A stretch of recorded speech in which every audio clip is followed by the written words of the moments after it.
we tend to think that Muslims are stupid people, that they're going to forget that the United States supported tyranny for 35 years.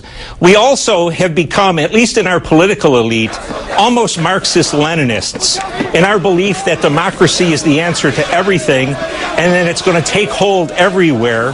And what we've created since Runnymede here in North America and England is going to be recreated in the Muslim world in 18 days. I just don't think it's becoming a president or a secretary of state or the war boys, Senator McCain and Senator Graham, to be arguing somehow that democracy is afoot.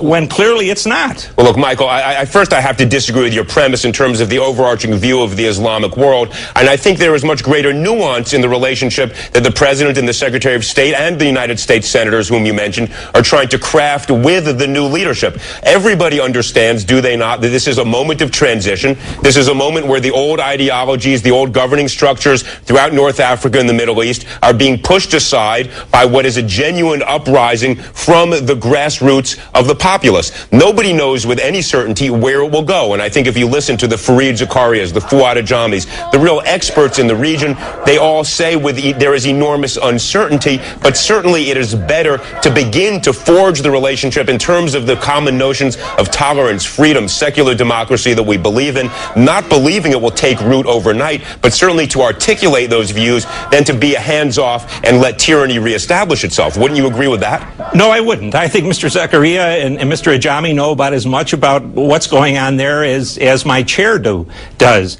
They don't like the idea of Islamist governments, and so naturally their analysis is going to be that they're not happening.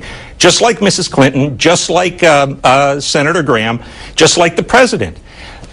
CNN and BBC interviewed a few score Muslims in Tahrir Square, all of whom were English-speaking, most were clean-cut, most were professionals, and they talked the talk of democracy.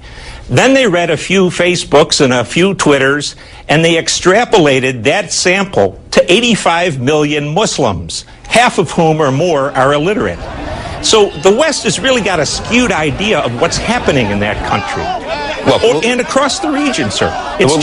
It's madness. Michael, with all due deference to your deep expertise in the region, you have many years. I didn't claim I had deep deference, sir. What I'm claiming is that 85 million Muslims are not going to go in the direction of a democracy they consider irreligious or perhaps even pagan, rather than toward 1,400 years of tradition. Michael, let's agree on something. First of all, I think Fareed Zakaria and Fuad Ajami are enormously expert, knowledgeable individuals about the region in particular. And the one thing I would say is that nobody thinks Jeffersonian democracy is going to spring up overnight, that somehow the Bill of Rights that is enshrined in our Constitution will be embraced by 85 million Egyptians. Nobody obviously believes that. But what you weren't listening to CNN then, sir, during the Tahrir Square business. Well, again, Michael, with all deference, I think I was listening to it. I was often here. But I think here's the larger point.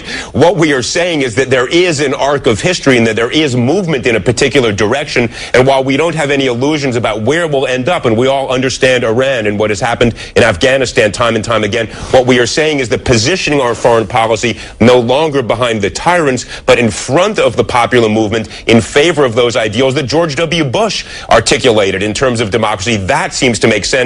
I'll give you the last couple of seconds. You obviously think I'm wrong. Tell me why. I think Bush was wrong. I think Clinton was wrong. I think this guy is wrong. It's just not going to happen in the way you think it's going to happen, sir.